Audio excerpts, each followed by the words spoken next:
Haha, hebat sekali kau, Cheng Tianxin. Semudah ini sudah banyak ilmunya yang hebat-hebat, tapi jangan harap kau akan dapat menangkan aku, orang muda. Lekas keluarkan pedangmu di balik jubah itu, dan mari hadapi Hungweku dengan senjata. Kembali Tianxin terkejut, bukan saja kakek ini dapat memunahkan Tihi Ibeng, akan tetapi juga tahu akan pedangnya dan menantangnya menggunakan pedang. Apa artinya dia menggunakan pedang kalau Tian Te Sin Chiang, Tihi Ibeng dan Tai Ke Sin Kun saja tidak sanggup mengalahkan kakek ini? Dan kakek itu agaknya belum mengeluarkan ilmu Hungwei-nya yang sungguh-sungguh. Mengertilah Tianxin bahwa dia memang masih kalah oleh kakek ini, maka dia menekan rasa penasaran di dalam hatinya lantas dia berkata dengan suara ramah dan merendah, "Saya datang bukan dengan maksud hendak memusuhi Lo Qianwei.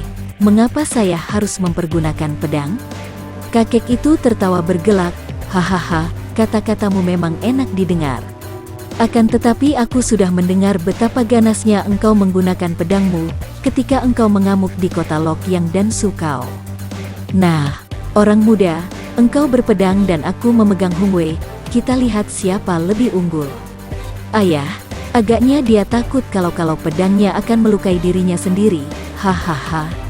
Siang Koan Wi Hong tertawa, sengaja membakar hati Tianxin. Tianxin sudah siap dengan siasatnya, dan menekan semua kemarahan serta kebencian, akan tetapi, ternyata dia masih belum kuat. Maka mendengar ejekan ini, tangan kanannya bergerak dan nampaklah sinar perak ketika Jin Hua Kiam tercabut.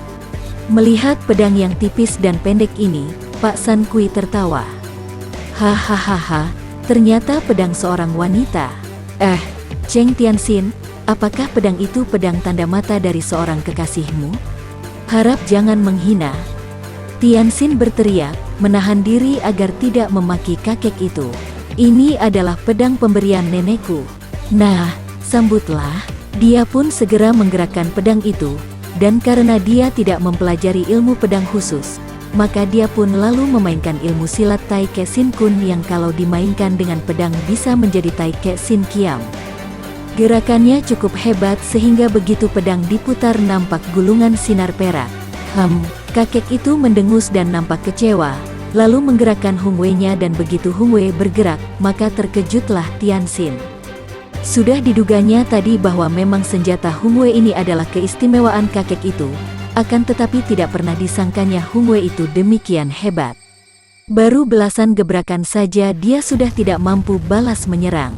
Gerakan Hungwei itu merupakan gulungan api.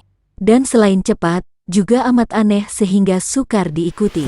Ia mempertahankan diri dengan terus memutar pedang melindungi tubuhnya, akan tetapi tiba-tiba saja, setelah lewat 20 jurus, terdengar suara keras sekali dan pedangnya terpental, hampir terlepas dari pegangan tangannya. Kemudian Hungwei itu tahu-tahu telah datang dekat sekali dengan mukanya, seperti hendak membakarnya, maka dia melempar tubuh ke belakang, berjungkir balik dan baru dapat menghindarkan diri. Kakek itu tertawa, "Orang muda marga Cheng, jangan kau terlampau pelit. Yang sejak tadi kau keluarkan adalah ilmu-ilmu dari Qin Ling Pai. Kenapa engkau tak mengeluarkan ilmu peninggalan dari ayah kandungmu? Jangan dikira aku tidak tahu. Aku sudah mendengar bahwa Cheng Han Ho pernah merajai dunia persilatan karena dia memiliki ilmu silat jungkir balik yang amat lihai. Hayo, kau keluarkanlah ilmu itu dan kita bertanding sungguh-sungguh." Tianxin kaget bukan kepalang. Tak disangkanya bahwa kakek ini tahu pula akan hal itu. "Sayang, aku baru saja pergi meninggalkan lembah naga, dan belum sempat mempelajari ilmu-ilmu itu. Tunggulah setahun lagi, bila mana aku sudah melatih ilmu-ilmu itu, aku akan mencarimu dan kita bertanding lagi, Lo Qianwei." Hahaha, siapa mau kau bohongi? Kalau engkau kudesak, tentu engkau terpaksa akan mengeluarkan ilmu simpanan itu untuk kulihat. Sesudah berkata begitu, kembali Hungwei maut itu bergerak dengan kecepatan kilat. Tianxin lalu memutar pedang melindungi dirinya, dan berusaha melawan sekuat tenaga. Akan tetapi dia hanya mampu bertahan sampai 30 jurus saja, dan tiba-tiba kembali terdengar suara keras.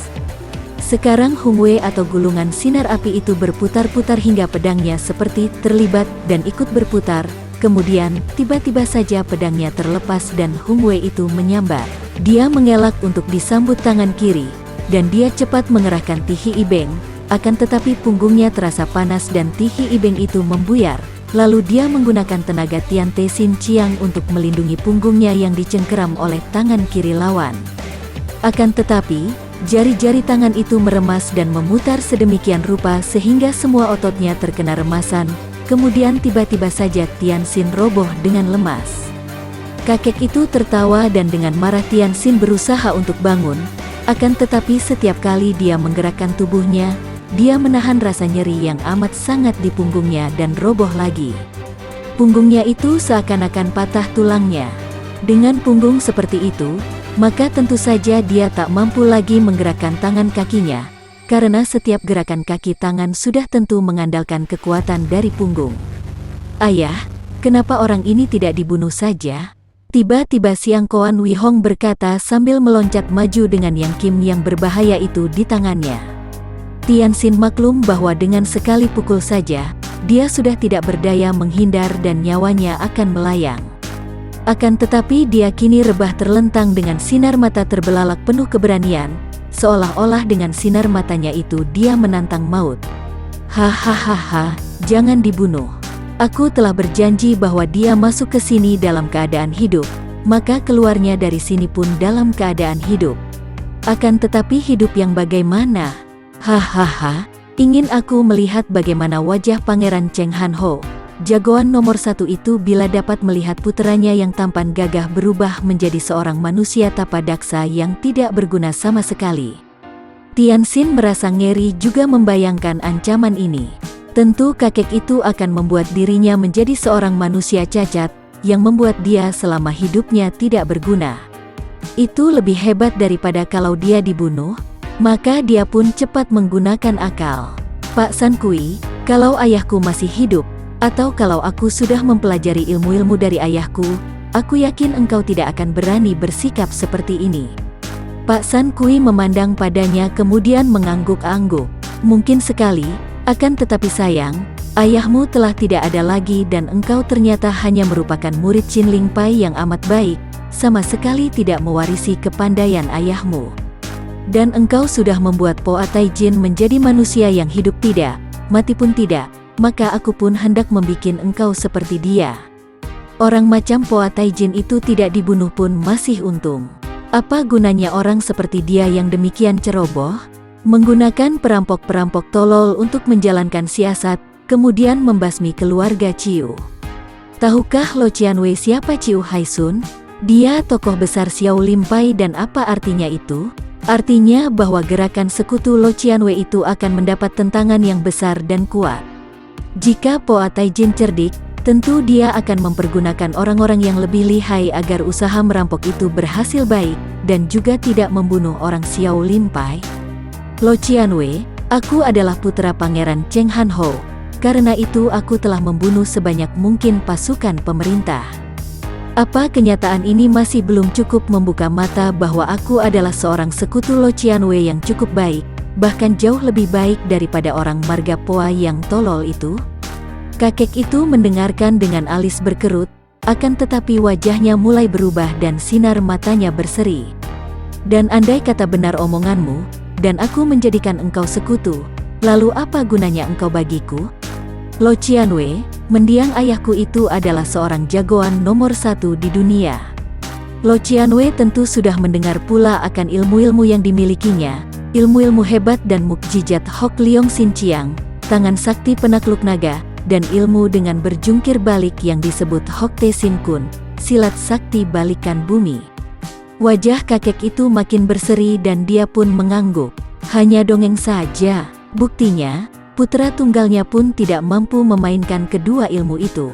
Sudah kukatakan bahwa karena selama ini aku tinggal di Lembah Naga dan mempelajari ilmu-ilmu Chin Ling Pai, maka aku tak sempat mempelajarinya. Akan tetapi kalau Lo Qianwei berminat, bebaskanlah dulu aku kemudian kita dapat bicara. Ayah, hati-hati terhadap anak ini, dia pandai bicara pula, kata Siang Koan Wei Hong. Akan tetapi kakek yang haus akan kepandaian silat yang hebat itu tak peduli, dan dia pun sudah menggerakkan tangan. menotok ke beberapa bagian punggung Tianxin. Pemuda ini dapat bergerak kembali lalu bangkit berdiri dan menjura. Lo Qianwei telah mengambil keputusan yang amat tepat dan akan menguntungkan kedua pihak. Cheng Tianxin, hal ini jelas keuntungan bagi pihakmu, akan tetapi aku tidak melihat apa keuntungannya bagi ayah, kata Siang Koan Wei Hong. Siang Koan Toako, engkau tahu bahwa aku bukan seorang laki-laki yang suka berbohong. Aku tidak takut mati. Tadi aku hanya menawarkan kerjasama yang baik dan akan dapat menguntungkan bagi kedua pihak. Aku mempunyai kitab-kitab ayahku itu, dan kutawarkan kepada Siang Koan Lo Qianwei. Di mana kitab-kitab itu? Tanya Pak San Kui dengan girang. Nanti dulu. Lo Qianwei tentu akan dapat mempelajari ilmu-ilmu ayahku itu. Hal ini kutanggung dengan taruhan nyawa. Akan tetapi apakah imbalannya? Seorang gagah bukan memberi ilmu dengan cuma-cuma, namun tidak menerima ilmu secara cuma-cuma pula. Apa yang kau kehendaki? Aku sudah membebaskanmu. Itu bukan imbalan namanya. Di antara kita tidak ada permusuhan, bahkan mengingat akan keadaanku yang tentu dianggap pemberontak oleh pemerintah, kita ini mempunyai persamaan, bukan? Biarpun Lo Qianwei bekerja di dalam selimut dan aku di luar selimut.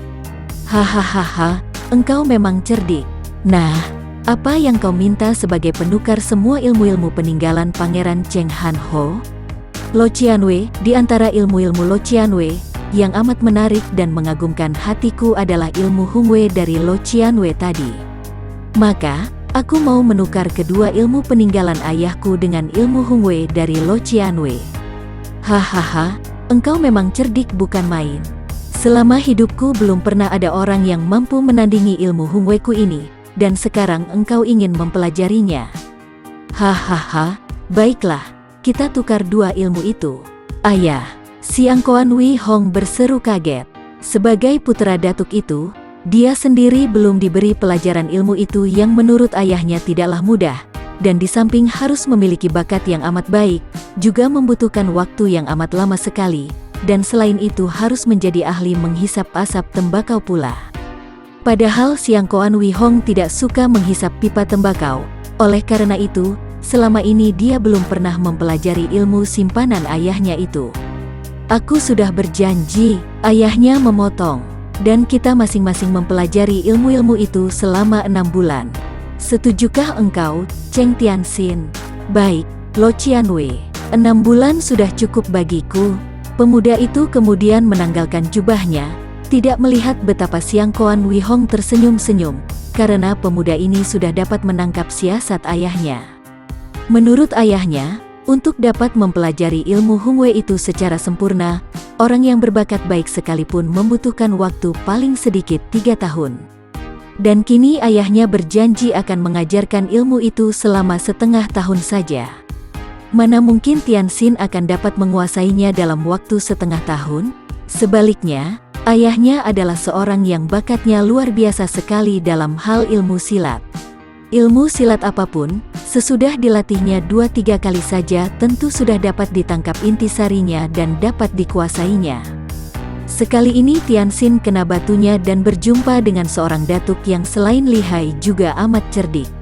Akan tetapi, ayah dan anak ini sama sekali tidak menduga bahwa Tianxin mempunyai kecerdikan yang akan mengejutkan mereka. Walaupun selama ini, sejak kecilnya, Tianxin dididik oleh orang-orang yang mengutamakan kebajikan dan menjauhi kepalsuan dan kejahatan, akan tetapi pada dasarnya dia memiliki kecerdikan yang luar biasa dan jika dia menghendaki, maka dia mampu menciptakan siasat dan muslihat yang amat cerdik. Dia menerima janji 6 bulan itu dengan hati gembira, karena dia merasa yakin bahwa kitab-kitab peninggalan ayahnya itu tidak akan dapat dipelajari oleh siapapun kecuali oleh dia yang tahu akan kuncinya. Bahkan, makin lama dipelajari orang begitu saja, orang itu akan tersesat semakin jauh. Sedangkan bagi dia, sama sekali dia tak ingin belajar mainkan Hungwei itu, melainkan dia ingin mengenal inti gerakannya, mengenal kekuatannya dan juga bagian-bagiannya yang lemah, sehingga dia akan lebih mampu menghadapinya kelak. Tianxin kini merobek pinggiran jubahnya, dan ternyata 2 buah kitab tipis digulungnya lantas disembunyikannya di dalam atau di balik jahitan jubah itu, di antara 2 kain jubah yang dirangkapkan. Nah, inilah kitab-kitab peninggalan ayahku, Lo Qianwei. Mulai hari ini juga Lo Qianwei boleh mempelajarinya bersama aku, sebab aku sendiri juga belum sempat mempelajarinya, dan di samping itu harap Lo Qianwei mulai memberi petunjuk kepadaku mengenai ilmu Hungwei itu. Sambil membuka-buka 2 buah kitab penuh tulisan tangan disertai lukisan tangan dari mendiang Pangeran Cheng Han Ho yang cukup jelas itu, wajah Pak San Kui berseri-seri kemudian mengangguk-angguk. Tentu saja, anak yang baik, aku akan mengajarkan ilmu Hungwei kepadamu. Dia merasa gembira sekali karena sedikit keraguannya bahwa kitab itu palsu lenyap oleh pernyataan Tianxin yang hendak mempelajarinya juga bersamanya. Agaknya pemuda yang gagah perkasa ini teramat jujur, suatu sifat yang amat buruk dan lemah dari kaum pendekar, jauh berbeda dengan mereka dari golongan hitam yang selalu mengutamakan kecerdikan. Demikianlah, mulai hari itu, Tianxin diterima di dalam gedung besar indah itu sebagai seorang tamu. Bahkan Siang Koan Wi Hong yang tadinya menaruh curiga, setelah melihat betapa penukaran ilmu itu sungguh sama sekali tak merugikan ayahnya, bahkan memberi keuntungan, sekarang kembali tertarik lagi kepada Tianxin dan menganggap pemuda itu sebagai seorang sahabat baik. Malah dia sering mengajak Tianxin berlatih untuk memperdalam ilmu silatnya, karena dia tahu bahwa pemuda itu memang pandai bukan main. Ayahnya sendiri dengan terus terang mengatakan bahwa andai kata ayahnya tidak memiliki ilmu Hungwei yang lihai itu, kiranya akan sukar untuk mengalahkan pemuda ini. Setiap hari Pak San Kui dan Tianxin mempelajari ilmu-ilmu dari kitab peninggalan Cheng Han Ho. Mula-mula ilmu Hok Leong Sin Chiang, ilmu ini adalah ilmu silat yang gerakannya aneh sekali, dan dengan lahapnya, Pak San Kui menghafalkan jurus-jurus ilmu silat ini yang hanya terdiri dari 18 jurus saja. Akan tetapi di dalam 18 jurus ini terkandung bermacam gerakan yang amat lihai kalau dipakai menyerang. Dalam ilmu Hok Leong Sin Chiang ini, yang dirahasiakan oleh Pangeran Cheng Han Ho, dan hanya diketahui kuncinya oleh Tianxin adalah bagian yang melindungi tubuh pada waktu menyerang. Memang serangan itu sama kuat dan lihainya, hanya bedanya, ilmu yang asli memiliki bagian yang melindungi tubuh sendiri di waktu menyerang, dan karena bagian bertahan ini dirahasiakan, maka yang dipelajari oleh Pak San Kui hanyalah bagian untuk menyerang saja dan tanpa disadarinya. Tentu saja selagi melakukan serangan ini maka akan ada bagian tubuh yang terbuka dan tidak terlindung. Saking girangnya melihat betapa hebatnya jurus serangan itu, Pak San Kui tak menyadari bahwa dalam serangan itu mengandung kelemahan yang hebat pula. Hanya dalam waktu 1 bulan saja dia sudah mampu menghafal 18 jurus itu, dan merasa sudah sempurna, tinggal melatihnya saja. Juga Tianxin memiliki bakat yang sama besarnya dengan Pak San Kui, bahkan dia tidak kalah cerdiknya. Secara diam-diam dia menggunakan kunci latihan itu, sehingga dia dapat melakukan gerakan yang lebih sempurna, karena mencakup segi perlindungan diri pula. Perbedaannya terletak pada letak kaki atau tangan di waktu menyerang. Sebagai contoh, pada jurus keempat, kaki kanan menerjang dari samping dengan menyilang. Pada waktu menendang ini, menurut kitab itu lengan kiri harus diangkat sebagai keseimbangan tubuh. Padahal menurut kuncinya, yang diangkat adalah lengan kanan sehingga lengan kiri dapat diturunkan dan menjaga selangkangan yang terbuka, dan pada detik tendangan dilakukan tentu saja terbuka dan tidak terlindung. Akan tetapi pada waktu dia melakukan latihan di depan Pak San Kui, tentu saja Tianxin tidak memperlihatkan hal ini. Dan kalau Pak San Kui kelihatan sangat girang karena sudah menguasai semua jurus, Tianxin sengaja memperlihatkan bahwa dia belum menguasai sepenuhnya dan disinilah letak kecerdikan pemuda itu. Pada bulan kedua, karena dia sendiri merasa sudah bisa menguasai Hok Leong Sin Chiang, Pak San Kui lalu mengajak Tianxin untuk mulai dengan pelajaran dari kitab kedua, yaitu ilmu Hok Te Sin Kun. Ilmu ini jauh lebih rumit karena mengandung ilmu bersemedi yang aneh, yaitu dengan kepala di bawah dan kedua kaki di atas. Tianxin menurut saja, biarpun dia sendiri belum dapat melatih ilmu Hok Leong Sin Chiang dengan baik.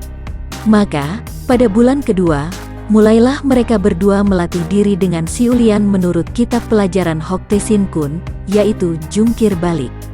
Dan sementara itu, hampir setiap hari Pak San Kui mengajarkan ilmu silat Hung Wei itu, karena memang maksudnya bukan ingin mempelajari bagaimana untuk dapat memainkan ilmu silat itu, melainkan hendak mencari kelemahan-kelemahannya.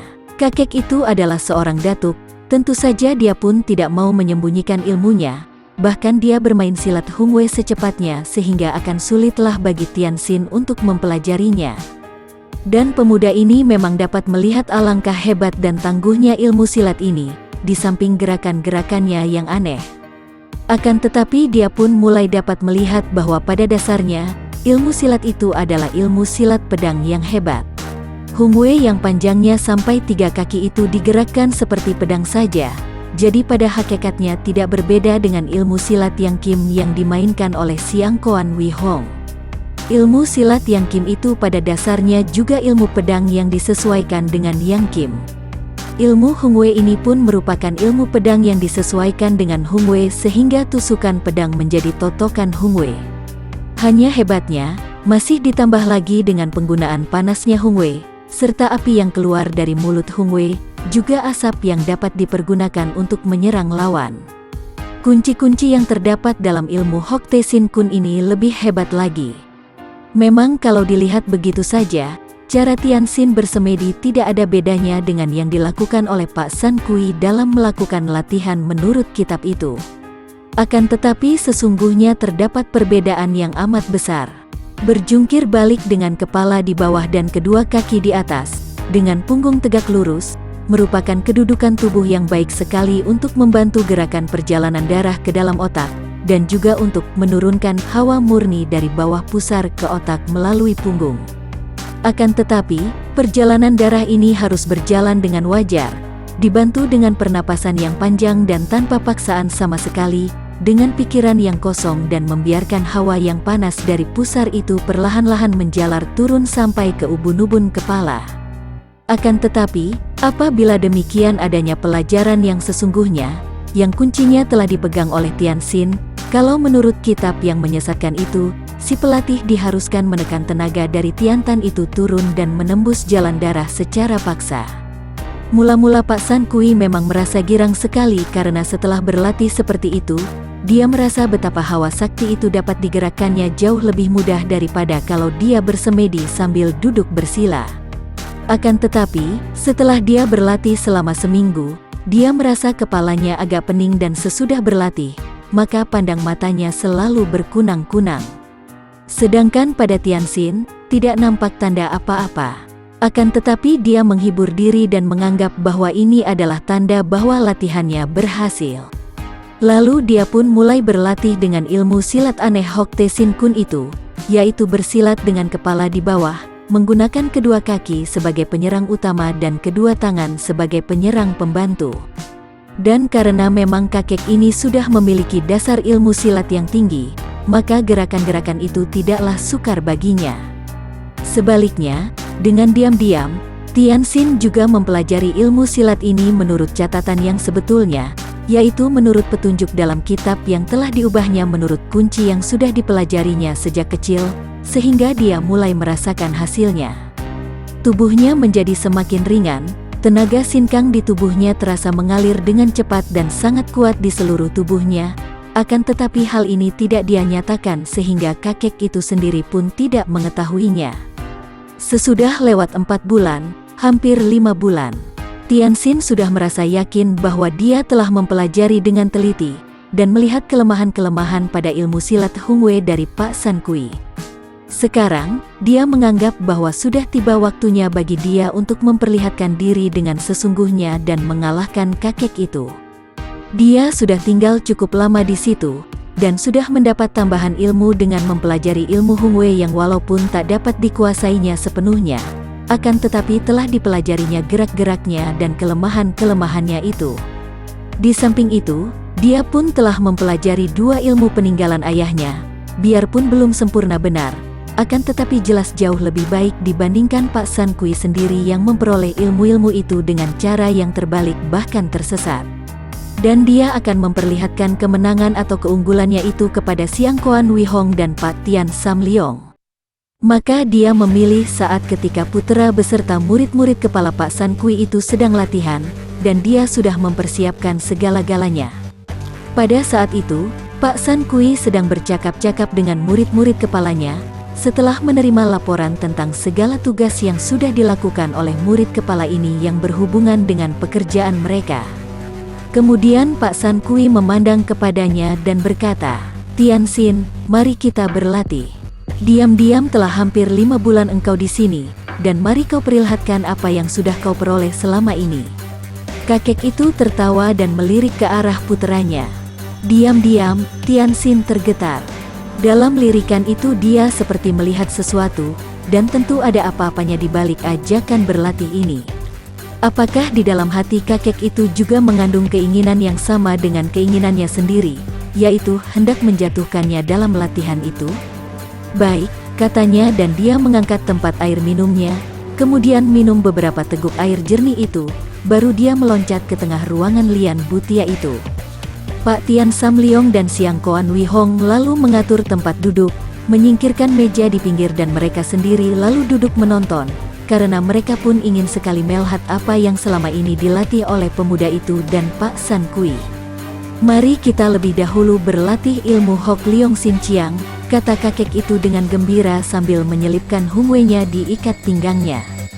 Meskipun tembakau di hungwenya masih belum padam, akan tetapi karena tidak dihisap maka asapnya hanya tersisa sedikit saja.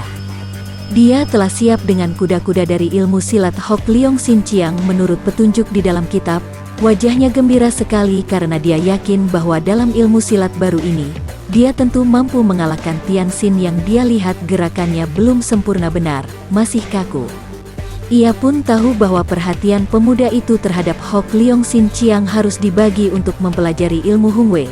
Namun belum ada 1/10-nya dipelajari oleh pemuda itu, bahkan boleh dibilang selama ini pemuda itu belum mempelajari apa-apa, kecuali hanya menonton saja dia bermain silat dengan Hungwe-nya. Dan dia tidak dapat dipersalahkan, tidak dapat dikatakan licik karena dia telah mainkan semua jurus simpanannya yang ada dengan Hungwe-nya, tentu saja terlalu cepat sehingga tak mungkin dapat ditangkap semua oleh pemuda itu. Tianxin hanya mengangguk dan dia pun cepat menyerang dengan jurus-jurus Hok Leong Sin Chiang yang sudah dilatihnya bersama dengan kakek itu. Pak San Kui mengelak lantas membalas serangan itu dengan gerakan yang sama anehnya. Bahkan dari dua tangannya keluar hawa pukulan yang mengeluarkan suara bersuitan saking kerasnya. Namun, Tianxin dapat menangkis dan balas menyerang. Mereka saling serang dengan jurus-jurus Hok Leong Sin Chiang itu, dan keduanya ternyata sama tangguhnya. Akan tetapi, Tianxin segera dapat melihat lowongan-lowongan pada setiap kali kakek itu menyerang. Ia melihat betapa kedudukan kaki atau tangan kakek itu terbalik, maka saat ia melihat kakek itu menggunakan jurus ke-11 untuk menyerang kepalanya, dengan pukulan tangan kiri dari samping dibarengi pukulan tangan kanan dari atas, padahal seharusnya dari bawah, dia segera melihat lowongan dan sambil mengelak, kakinya menyambar ke arah lambung yang terbuka. Pak San Kui terhuyung ke belakang, dan biarpun dia tadi dalam gugupnya masih mampu menangkis, tetapi kedudukannya terguncang sehingga dia terhuyung ke belakang. Wajah kakek itu menjadi merah karena jelas nampak oleh siapapun juga bahwa dalam hal ilmu baru itu dia kalah oleh pemuda ini. Tiba-tiba dia sudah berjungkir balik dan mainkan ilmu kedua, yaitu Hok Te Sin Kun. Tanpa mengeluarkan sepatah kata pun Tianxin juga menggerakkan tubuhnya berjungkir balik dan mainkan Hok Te Sin Kun. Kini terjadilah pertandingan yang membuat Siang Koan Wee Hong dan 3 orang kakek Pak Tian Sam Leong menjadi bengong dan terheran-heran bercampur kagum. 2 orang itu telah saling serang mempergunakan sepasang kaki yang dibantu sepasang tangan. Sambaran kaki mereka itu mendatangkan angin yang sangat dahsyat. Itu adalah ilmu yang amat hebat. Mereka semua tidak tahu betapa wajah kakek itu menjadi pucat, sedangkan wajah Tianxin merah dan nampak berseri-seri, sepasang matanya nampak mencorong. Ini tandanya bahwa tenaga yang digunakan oleh Pak San Kui adalah tenaga yang terbalik dan salah. Setelah saling serang dengan hebatnya, tiba-tiba kedua kaki mereka beradu. Dan akibatnya tubuh Pak San Kui terdorong, dan tentu dia sudah jatuh terbanting kalau dia tidak cepat meloncat bangun. Mukanya pucat sekali dan dia menyeringai, karena merasa betapa kepalanya berdenyut pening. Itulah akibatnya karena dia terlalu banyak memakai tenaga terbalik yang akhirnya memukul dirinya sendiri itu. Sebagai seorang ahli silat kelas tinggi, seketika maklumlah kakek ini bahwa selama ini dia tertipu. Bila tidak tertipu, tidak mungkin dalam kedua ilmu itu dia kalah oleh Tian Xin. Pula, pertemuan kaki tadi memberitahu padanya bahwa dia sudah salah menggunakan tenaga, padahal semua itu menurut petunjuk kitab. Tahulah dia bahwa dia sudah tertipu, maka dengan marah dia lantas berkata, "Tian Xin, sekarang ini mari kita lihat kemajuanmu mempelajari ilmu Hung Wei." Sesudah berkata demikian, dia sudah maju menyerang dengan Hung Wei-nya. Bagi teman-teman yang menyukai video ini, silahkan subscribe, share, and like. Jangan lupa nyalakan bunyi loncengnya untuk mendapatkan video-video terbaru dari kami, agar kami terus bersemangat dalam membuat video-video yang menarik. Mohon maaf kalau masih banyak kesalahan di sana-sini. Semoga kedepannya kami bisa lebih baik lagi. Terima kasih.